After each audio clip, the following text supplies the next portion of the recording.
want to push off the floor and stand up straight. Like that. Let's try that.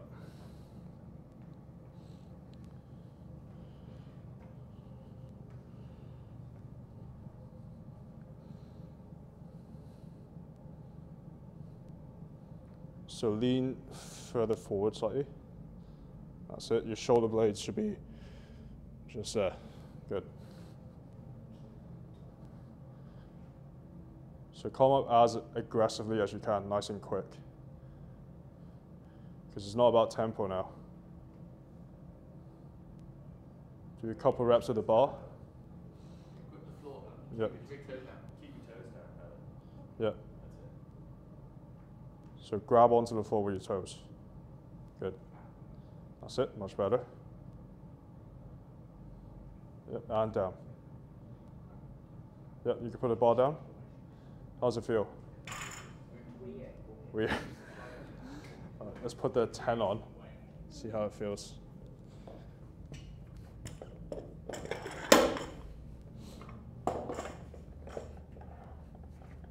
So let's do this for 6 reps. So cue about back tightness as well. So for how to stay tight in your deadlift is you want to point your elbows back towards the wall. You want to press your shoulder blades down towards your hips as well to stay nice and tight. And push off the floor, Helen. Good. So once the bar past your knees, also slide it up the thigh. Good. The reason why you don't want the bar to be too far away, you don't want to create excessive torque in the lower back. Do dead stop. No tap and go. So put it on the floor for a second. Up. Good. Nice. You talked through why you just said there's not lots of touch and go. I think that's really important. So the reason why I don't want anyone to do touch and go is there's a tendency for a lot of people to lose a lot of tension when they do touch and go. So the back completely rounds, they lose all the tension in the back and the legs as well. So dead stop kind of helps remind the person performing the deadlift to re-engage everything. So it's like a quick reset in between every set. Yeah. I think that's really important to go through. Is that a lot of people will sacrifice form to get more reps and more load because they can sort of bounce the first part of the lift up. So take that, especially with more beginner clients, take the stop, make sure they're set, go again, take that momentum out of it. Because it's not necessarily just about reps, you want to create some tension here as well. You want to execute the lift perfectly, as deadlift is equally as dangerous as squats, to be honest. More. Certainly the most neurally fatiguing as well. If you start bouncing your reps up, it's like they shouldn't really advance. Yep. Yeah, I wouldn't recommend touch and go unless you're extremely advanced as well.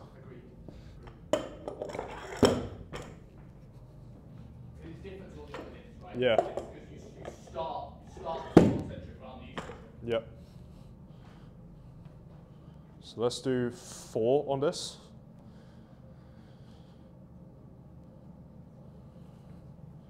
Helen, actually take your shoes off. Squat without your shoe.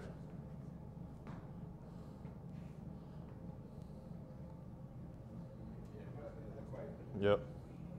So grip the floor. Push away from the floor. Nice. You go up a lot quicker, a bit more explosive. That's it.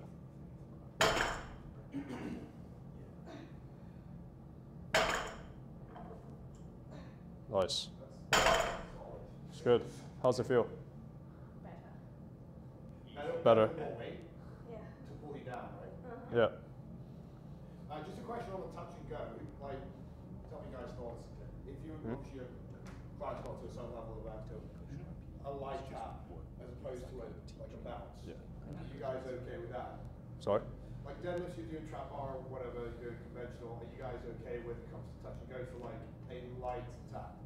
Gentle tap. Yeah. Yeah. Because that kind of it's like a bridge between you going heavy resetting the rep every time versus continuous reps, but you're not losing the tension if you're like. It also gives a client like a specific target like the range as well. Yeah. They feel quite confident to like touch something and know they can be. Yeah. But obviously dropping and bouncing is like not the same thing. Yeah. Exactly. I still think you have to earn it. It's like people just dropping the dumbbell presses from here, which is like, if you can't control it back down, can you really properly lift it? It's just about if you press it how much. Yeah. 我哋唔會推得太勁咁樣，唔會去得太重，80度，係啊，所以最緊要係停啲係啱嘅。呢個做 2 reps 啊呢個。Okay, remember, nice and tight elbows, shoulder blades down towards your hips. Nice. One more. Good. Nice. How does that feel? Okay, I think. We go up a bit more then. Can we test Helen's 1 rep max? She seems pretty fresh, so I reckon she can. And she did 30 kg 1 hour row the other day, so. That was impressive. I love the end.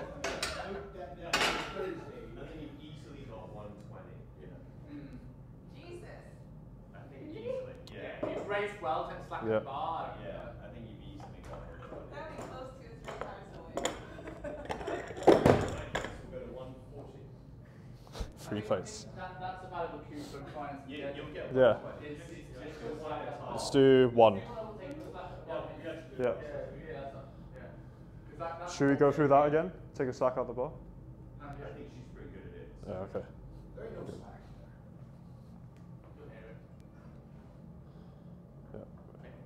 Nice. Easy, down. What's that? 6? Seven. I think 7, Yeah. 7. Oh, she's got plenty in the tank. Yeah. Yeah. Go 100. Yeah. And then we'll start.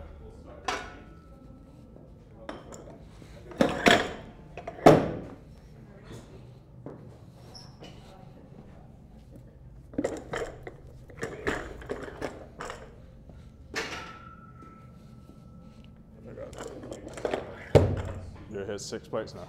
The thing is, there are still a lot of roll science code that doesn't. They don't understand.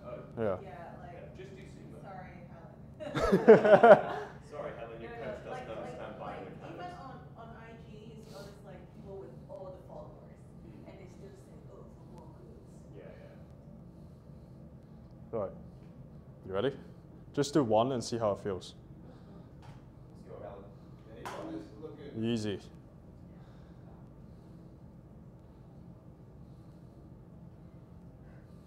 Come on. Big drive. Race. Pull. Commit to it. Drive, drive, drive, drive. Nice. Maybe 1. Yeah. That looks close to the edge. I'll say 105 or 110. Yeah, 105 max. Yeah. I wouldn't do it today. But Yeah, not today. That was good. Well done. Determined from the concentric center, like how he. The concentric. Concentric. The lower back. Yeah, that's it. Yeah. They're just starting to lose the braces where you think, okay, that's it. And again, Helen's super experienced at lifting, so we're okay to not hold it there. Now, if I saw that on a beginner, I'd stop it before they keep trying to get it. Yeah. Going like that. The minute that brace went, bang, like you got to stop it. But she's strong. She's worked out a long time. Like she understands when there is a give and take. But they look great. They So look Ollie, really good. when you saw the breakdown there, what is the sort of like exercise prescription that you're going to say, okay, to get you stronger without just lifting more 1 rep max, what are we looking at? So lower back extensions would be a good choice. Okay. And also strengthening the upper back would be good as well. What are you doing for upper back work? Chest supported rows, like dumbbell, or even with a T-bar row would be good as well. Losing a bit of tension in the upper back, that's why. Bit more, I'd say a bit more hamstring work would be good. Yeah. Would you at that point change the deadlift and go RDL, or would you keep it in and just do accessories? I'll probably change it, go to RDL. Yeah. I would do a combination to it. Like her lower back is really where it goes first in that brace. So if for Helen, who's got like fantastic mobility, if you make her do RDLs on like her accessory work on other days, and you make her do deficit deadlifts where it's so much lighter, when you then move back to deficit deadlifts, she's going to be so much stronger. It's, you know, like where she's really weak is that The initial pull. Right away, yeah. So you know, if you put her on blocks and let her try and pull from lower, you can reduce a lot of that weight. Yeah. It'll just improve your form, and then plus on the RDL days where you're just really bracing it, there is no break between that tension, right? You're constantly keeping tension on your glutes, lower back, and hamstrings and stuff. Then when you go back to just conventional deadlifts, then you should be a lot stronger. I think on the deficit as well, I wouldn't rely on the belt. Like, No. If you put the belt on very quickly, in all the sense, it's like people jump to the belt too quickly because they don't really have that ability to brace. I actually don't think you need a belt at all. No. I don't think you need it for any of your lifts. So I think if lower back was weakness, you'd probably keep a belt in, but to build up the lower back strength. Yeah, don't rely on the belt. It's quite fine. Just I lower actually back don't know weakness why, and but lack my of coach lift and told me brace. to put it on all the time. Yeah, don't. Yeah. It's habit, it's Don't habit. rely on That's it. a bodybuilding thing, though. Yeah. That's different. Got to put my belt on for bicep curls. So I'll say for Helen, I reckon 1 week could be just deadlift focus, and then the following week, like you undulate between exercises, could be an RDL focus as well, but not as heavy, but all percentage based. Then you just go back and forth, back and forth. So how would you go on percentage basis with the RDL and the conventional? So RDL probably around RP 8, 7 or 8, just to get the quality of work in as well. Whereas for the deadlift, I'll keep it around RP 7, yeah. Just for her. Super agree with that. Yeah. Then like again, the skill is Yeah. learned so many times and practicing perfection, and then hence performance when you actually do it. It's more ab work, flexion, extension, crunches, reverse crunches, things like that. Is that what you do for abs? I don't do that. Don't do abs. Yeah, okay, cool. Like, even better. Just Perfect, yeah. Cool. So at that breakdown point, like when you go into sort of like your CC, your recursion work, look at things like deadlifts, loaded carries, things that can allow you to like control that brace, like start from the floor and work up. That will have a big carryover to that breakdown point. Yeah. And it's easy to do. Yeah, you don't need to train that. Or even normal planks, side planks would be just as helpful as well. Yeah, anything external obliques. Yeah, external. Yeah. So one of the warm-up or activation exercises is Stuart McGill's Big Three. I don't know, have you guys heard of it? I like it. Yeah. So he does a combination of just normal planks, side planks, and bird dogs as well. This will just activate your core, prepares your spine for extra loading as well, which is good for when you're about to deadlift or squats or RDLs. Tom Hibbert, one of the guys who's winning strength in Southampton, really good programmer. He does like, and I've been doing this outside a lot because it's good for outside training, unilateral loaded carries or like only loaded carries. So it can fire up TV and external obliques. You do them sort of sub-max, you just do a couple of sets of them, then go into your main big lift, and he says there's huge impact on that, which is really interesting. And much more fun. Another more like nuanced one, which is like out of the box on those, is just doing things like Jefferson Curls as your accessory work. You know, if you're really strong in those positions where you're a little bit more compromised, then that translates into your deadlift and other like, big compound movements as well. Yeah. What about things like less obvious ones, but good mornings and wide grip or snatch grip deadlifts? Good mornings, I'll probably put it not on a deadlift day, because you already loaded a lot on your spine as well, and you're neurally fatigued on it. So perhaps an extra day, like a couple of days after the deadlifts, or another block. Let's say week 1 you do deadlifts, or week 2 you don't do deadlifts, and you do either good mornings or RDLs. That could be a focus as well. Yeah. I love the idea of a snatch grip deadlift. Yeah. Because again, it's just like then you don't have to even put them on blocks, and you train in like this.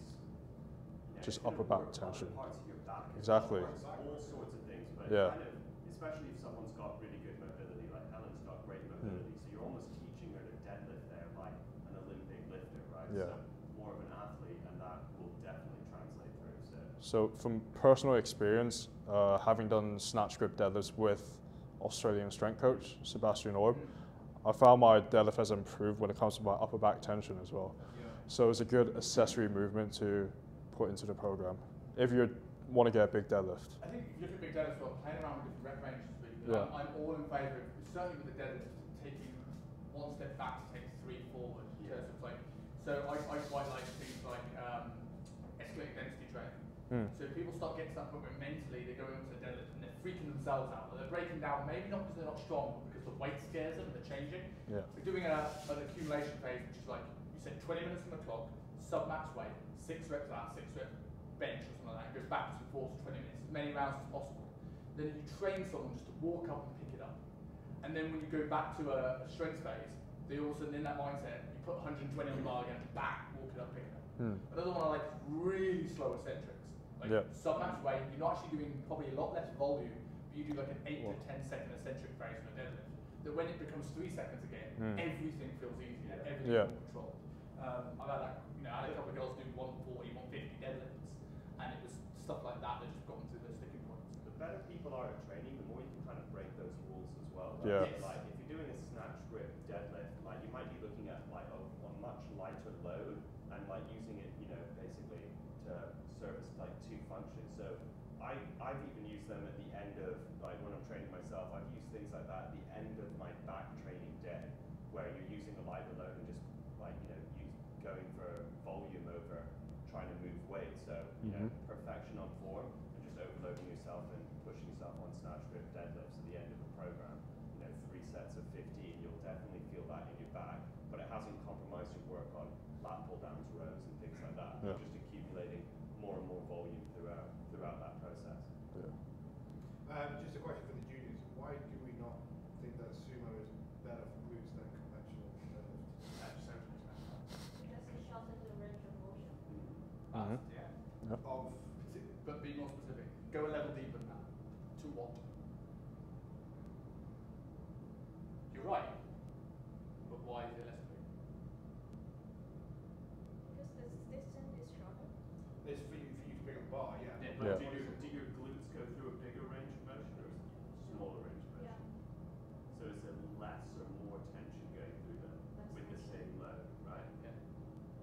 Often it also biases like having to use heavier loads, whereas what we'd rather do is use more range and lighter loads for them, right? Like stimulus to fatigue ratios are something to think about with clients who are highly stressed as well, right? Yeah.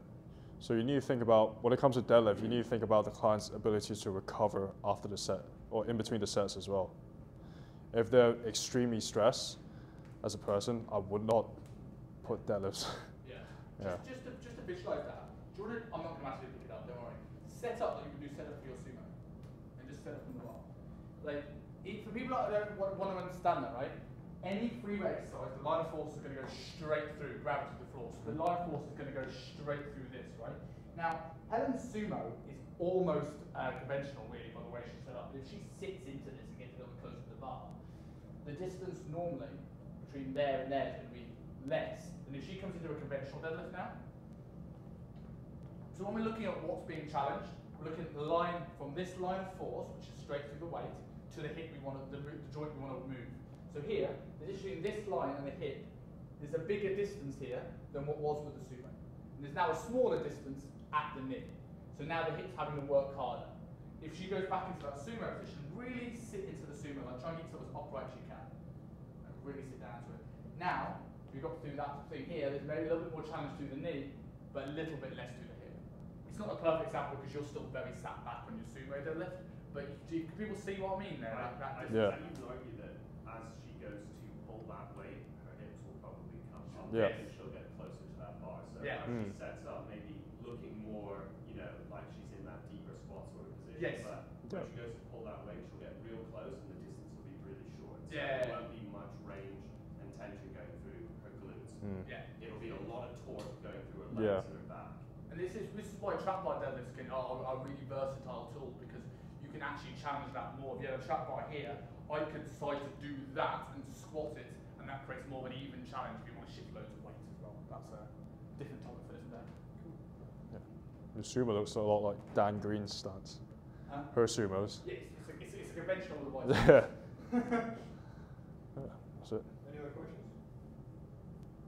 I think that was really good. Yeah. Thanks, guys. Sorry, quick one. So when we do like sumo versus conventional, are we like primarily like taking your hip flexion to like a big point? If you're doing sumo, you're probably working with a power lifter Yeah. who biases biomechanically to like move more weight as a sumo stance. Like so, their goal inherently is in how much glutes can we build, how like stable can we make them, how much muscle can we put on there. Their goal is how much weight can we move, right? So how much torque can we take advantage of? And the problem with that is, you know, I'd argue to find it's tough to find a powerlifter who's not injured or injured themselves and things throughout that process. And it's because, you know, part of their game is to push the boundaries as close as possible. So if you put someone in a sumo deadlift and they're using, you know, weights that are so close to their 1RM, something's got to give at one point. No one does it. No one's winning powerlifting competitions looking like Olympic athletes, right? Like, you know, executing overhead snatches and things like that, right? Even then, form starts to break down. But for the most part, don't use sumo deadlifts. Yeah. Like, It's the same as the bench, right? So a little bit of an arch in your bench press is going to allow you to engage more chest. But when you look at powerlifters, you get this crazy arch with movements like this. It's just to allow them to move as little distance as humanly possible. The sumo deadlift is a goal to and lift as and wide grip on the bench, right? Like Yes. less chest and things like that. Just how much weight can they move? How efficiently can we move this way? Well, that's the goal, but our goal is the opposite of that, right? How To utilize as much range. You claim that it's a powerlifter, right? Yeah. No, cheers. I haven't started yet. But we ran through stuff last week, remember? Yeah. A good point there regards to when the one time where it might be useful to put a sumo.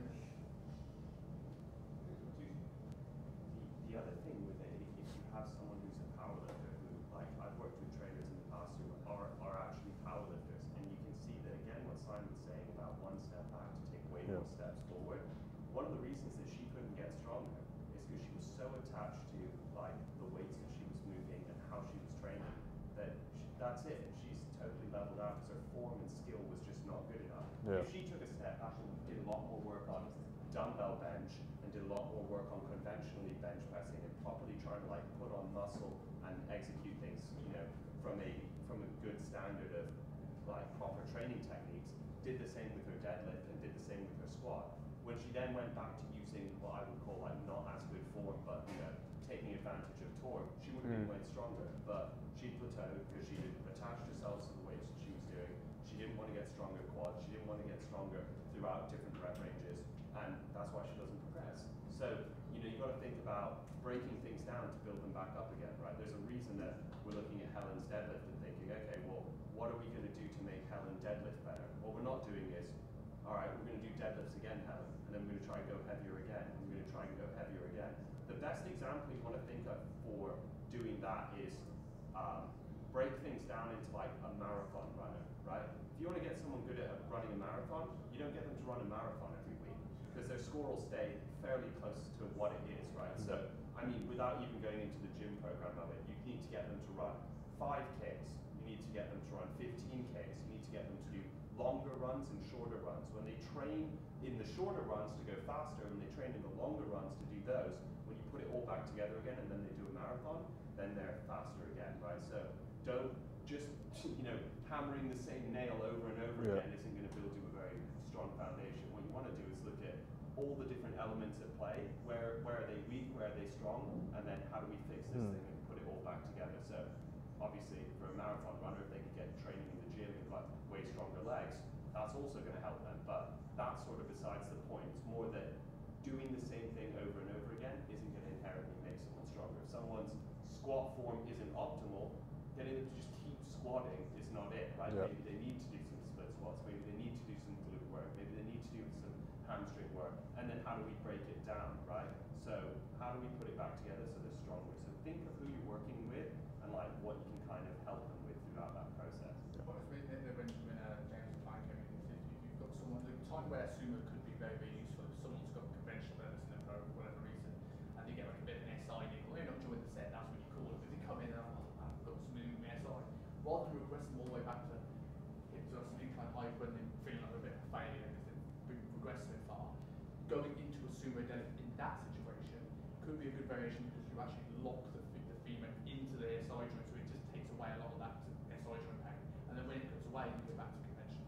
So that could be a good time for like a more gen pop client who's doing deadlifts and good enough to do deadlifts, where you might use a sumo, even if it's not optimal for tension and body composition, to work around something that an issue that There's a lot of things you should do with that as well. Like auto-regulation is definitely a tool that you should use with clients, right? See how they feel and see what they're doing. Some days it might be, okay, they're really fatigued and stressed at work and everything else. That might be a great day to teach them a skill that we can really work with them later on. Hence that wide grip, deadlift. You're going to use way less weight and you might focus totally on the skill level and learning that form. And then when we can use that as a tool later on to get them stronger, like figure out what you want to do and like who you're working with at that time. Yeah. Thanks, guys. Good, Ollie, thank you. Yeah, Cheers. man, that's good. So let's apply those principles to clients.